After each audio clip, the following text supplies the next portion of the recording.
Hola de nuevo.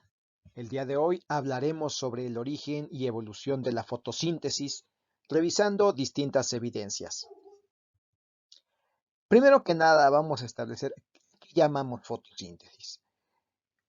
Una definición simple es un proceso en el cual un organismo captura energía de la luz y la almacena, y usa esta energía para impulsar diversos procesos celulares. Esta fotosíntesis o esta definición implica que hay varias fases del almacenamiento de energía. Primero que nada, debe ocurrir una absorción y transferencia de energía por medio de los sistemas antena. Esto sigue por una transferencia primaria de electrones en los centros de reacción, estabilización de la energía por procesos secundarios y la síntesis y exportación de productos estables. La fotosíntesis de moléculas impulsada por la luz que realizan las plantas y que libera oxígeno como subproducto no es el único proceso que aprovecha la luz. El tipo de fotosíntesis mejor conocida es la fotosíntesis oxigénica, que es la que mejor conocemos, es la que consiste en reacciones de óxido-reducción y conduce a la liberación de oxígeno como consecuencia de la fotólisis del agua. Y como ya lo mencionamos, este tipo de proceso lo presentan todos los eucariontes fotosintéticos y las cianobacterias.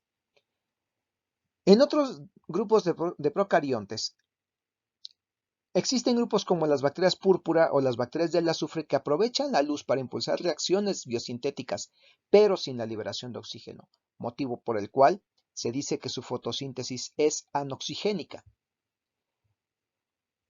Un tipo adicional de fotosíntesis es la fotosíntesis no óxido-reductora, que se presenta en un grupo totalmente distinto de procariontes, entre ellos arqueobacterias halófilas, que aprovechan la luz para la generación de un gradiente electroquímico que impulsa la síntesis de ATP, pero sin la participación de una cadena transportadora de electrones. Por lo tanto, ¿existe un tipo universal de fotosíntesis? En realidad, eso es algo que vamos a analizar y a discutir. Pero hay una pregunta aún más profunda. ¿De dónde surge la diversidad en los tipos de fotosíntesis? La fotosíntesis en todos estos casos va a tener un conjunto de requisitos. En primer lugar, debe contar con un sistema de membranas, en los cuales tengamos localizados complejos membranales formados por pigmentos fotosensibles asociados a proteínas. En el caso de la fotosíntesis oxidorreductora, óxido-reductasas para el transporte de electrones, un donador de electrones, un aceptor de electrones y eso sí, de manera universal, una enzima encargada de la síntesis de ATP que aproveche los mecanismos quimiosmóticos a través de reacciones vectoriales favorecidas por la estructura de las membranas. Revisando de nuevo los tipos de fotosíntesis, en las arqueobacterias fotosintéticas, la maquinaria fotosintética contiene a la rodopsina como pigmento fotosensible unido a complejos transmembranales que translocan protones a través de la membrana, con lo cual se genera una fuerza protón motriz que impulsa la síntesis de ATP por la ATP sintasa. De esta manera, una parte de la energía luminosa se conserva en la energía química del enlace gamma del ATP sin la necesidad de reacciones de óxido-reducción. En cambio, en las bacterias fotosintéticas distintas a las cianobacterias pueden presentar alguno de dos tipos de centros de reacción dependientes de bacterioclorofila como pigmento fotosensible.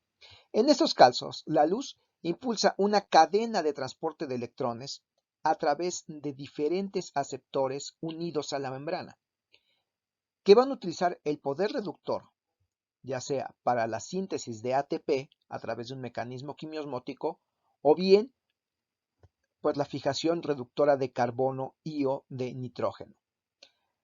Las bacterias púrpura presentan centros de reacción tipo Q, llamados así porque el aceptor de electrones de ese centro de reacción es una quinona y tiene un componente accesorio que es una enzima que oxida a la quinona.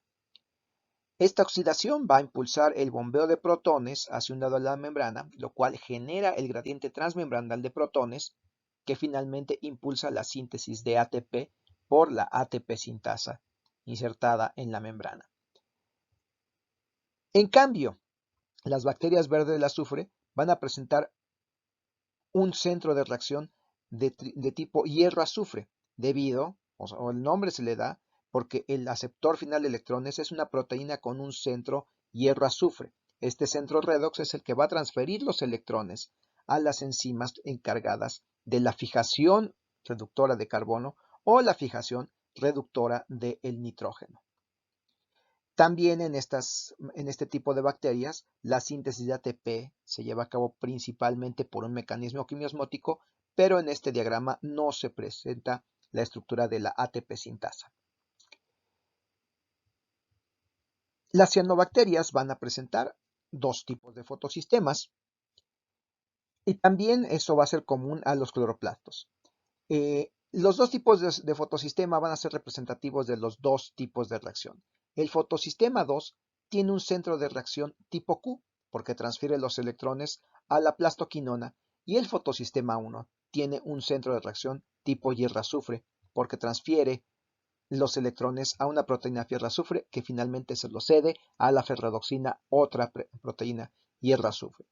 Además, las cianobacterias y los cloroplastos van a tener componentes adicionales que permiten tanto la síntesis de ATP por un mecanismo quimiosmótico, como también componentes acoplados a la ruta de fijación reductora de carbono y de nitrógeno.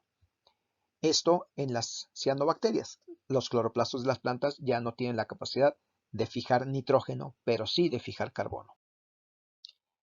¿Y qué son estos mecanismos quimiosmóticos? Bueno, tal como los describió Peter Mitchell, consisten en la generación de un gradiente de concentración de alguna especie química con una carga eléctrica, principalmente protones, pero también pueden ser algún otro tipo de catión, que se van a concentrar de un lado de una membrana, dejando ese lado de la membrana enriquecido en cargas positivas de un lado y el otro con menos cargas positivas.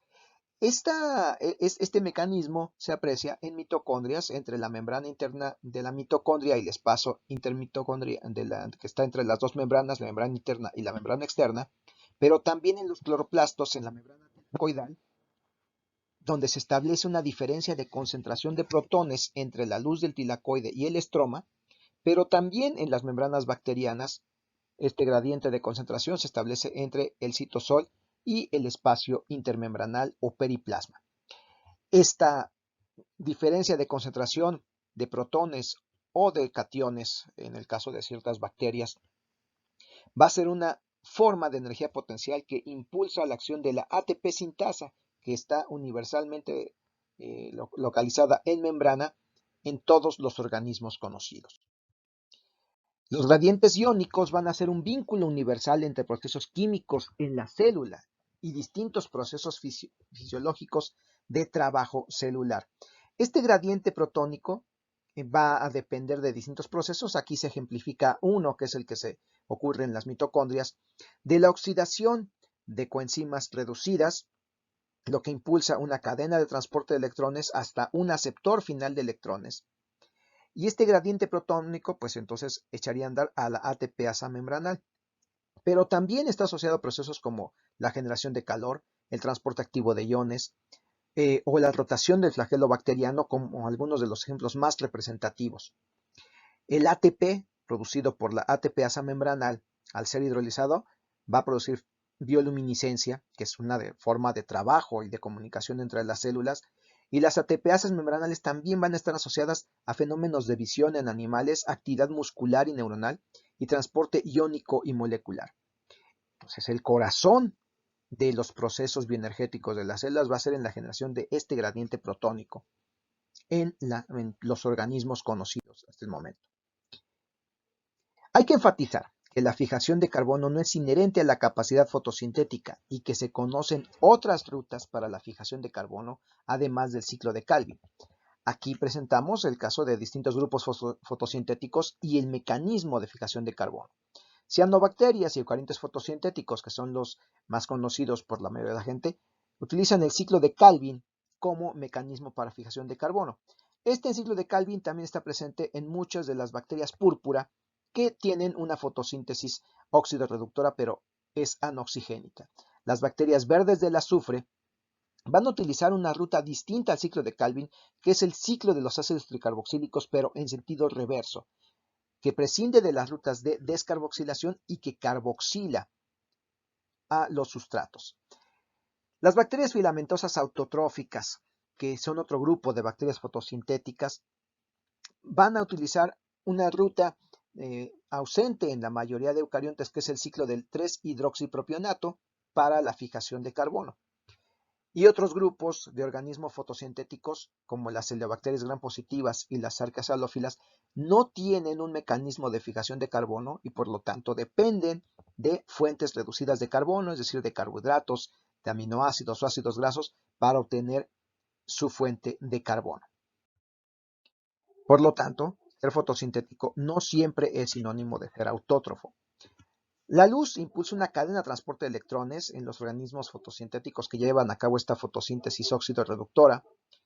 En los fotoautótrofos, esta fuente de energía impulsa la fijación de carbono atmosférico por un mecanismo de acoplamiento entre los distintos componentes, los que están asociados a la membrana tilacoidal y el conjunto de enzimas que se encargan de capturar el dióxido de carbono y convertirlo en materia orgánica.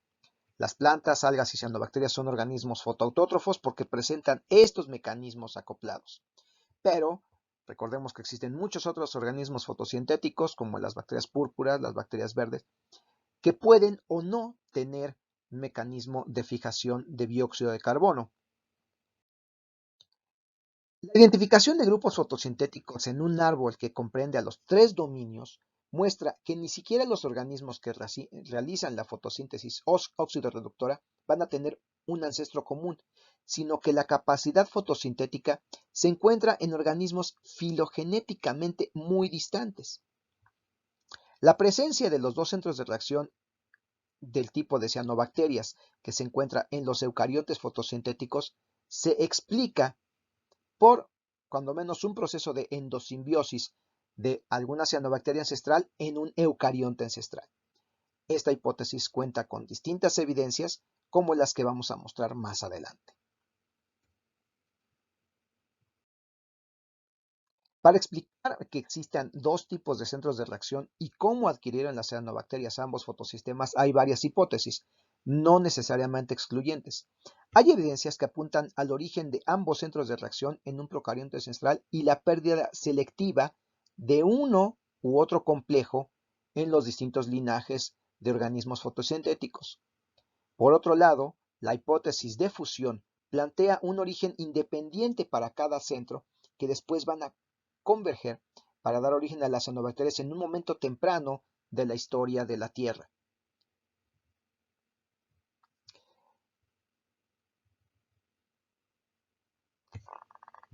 Así pues, el origen y evolución de los centros de reacción resulta menos claro, pero es mucho más complicado pensar en un ancestro común a todos los grupos fotosintéticos debido a las grandes diferencias entre los organismos actuales y resulta más probable que las proteínas del ancestro tuvieran funciones completamente distintas a las que tienen los organismos actuales. Uno de los mecanismos que puede explicar la existencia de uno o los dos tipos de centros de reacción entre especies distantes es la transferencia lateral de genes mediada, ya sea por virus o por mecanismos de transformación o de conjugación entre procariontes. Y aquí vamos a una pregunta más: ¿qué tan antigua es la fotosíntesis? Pues bien, entre las distintas observaciones y evidencias de las cuales disponemos, las formaciones rocosas, cuya estructura es la misma que la de los estromatolitos modernos, que no son otra cosa más que producto de la actividad fotosintética de cianobacterias asociadas en consorcios con muchas otras especies, que ocasiona la deposición de minerales en capas, eh, revela que en estos depósitos antiguos pueden tener una edad tan grande como entre 3.200 a 3.500 millones de años, lo cual sugiere que el origen de las cianobacterias o de organismos cercanamente emparentados se sitúa en un pasado muy remoto. Viendo esto en una perspectiva de la escala de la edad de nuestro planeta, de acuerdo con las observaciones Por lo tanto, el origen de las cianobacterias se debe situar en el eón arqueano.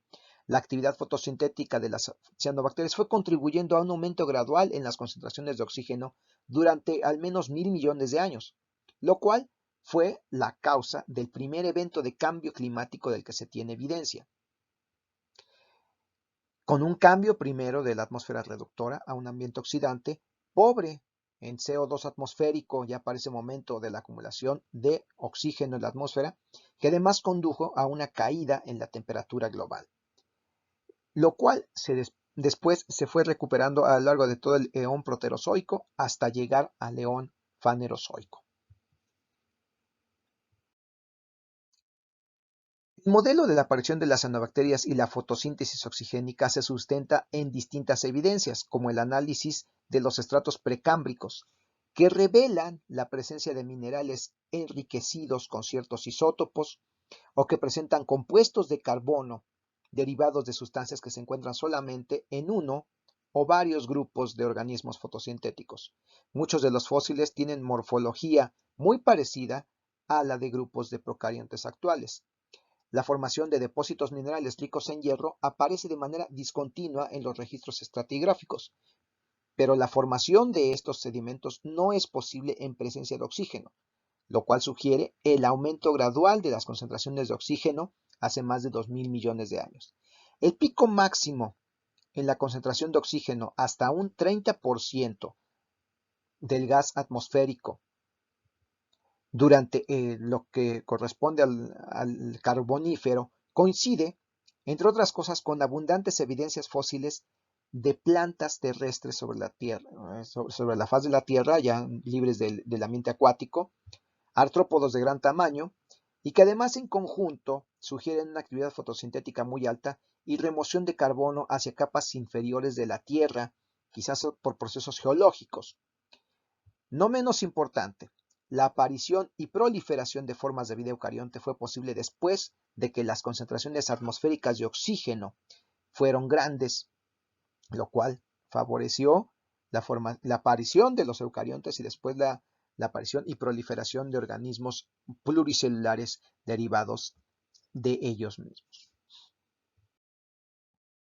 Entre las características de las células vegetales que apuntan al origen endosimbiótico del cloroplasto, destaca que los cloroplastos tienen una membrana doble, resultado de una endosimbiosis, en la cual hubo una endocitosis que rápidamente se mantuvo estable al endosimbionte. Los cloroplastos presentan un genoma circular propio, además de sus propios ribosomas, con lo que sintetizan algunas de las unidades de los complejos fotosintéticos. Sin embargo, el genoma del cloroplasto no es suficiente para mantener de manera autónoma a este endosimbionte, sino que muchos de los genes del endosimbionte han migrado al genoma nuclear y ahí se les localiza cuando se buscan los genes de las proteínas del cloroplasto.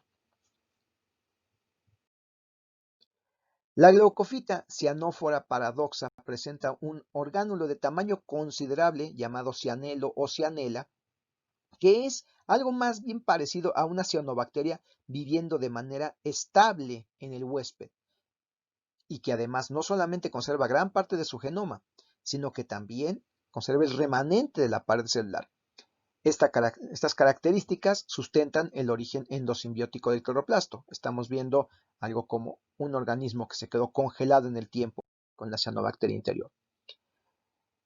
Análisis más profundos por medio del alineamiento de genes del genoma del cloroplasto con genes de cianobacterias muestra que el ancestro más probable del cloroplasto está emparentado con el grupo actual de cianobacterias dulceacuícolas de las gliobacteriales, cuya apariencia y tamaño se muestran en la imagen.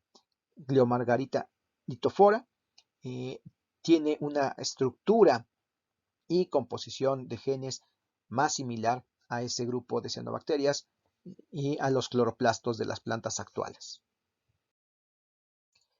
La evolución de los eucariontes fotosintéticos unicelulares presupone no uno, sino varios eventos de endosimbiosis seriales que condujo a su gran diversidad estructural y metabólica.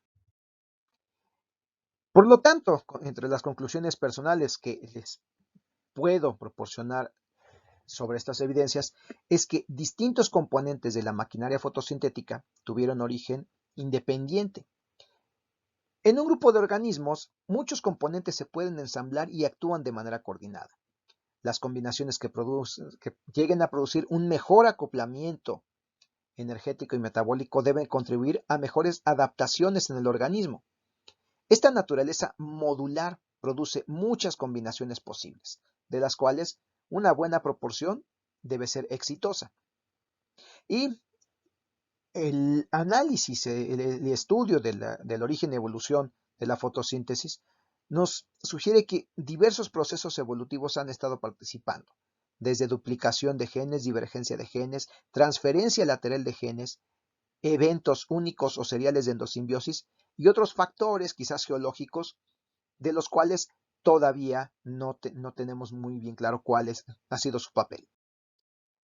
Finalmente aquí les presento fuentes bibliográficas para poder enriquecer esta discusión y el análisis sobre el origen y evolución de la fotosíntesis. Por mi parte es todo. Gracias, esperamos que les haya gustado y que hayan aprendido algo nuevo.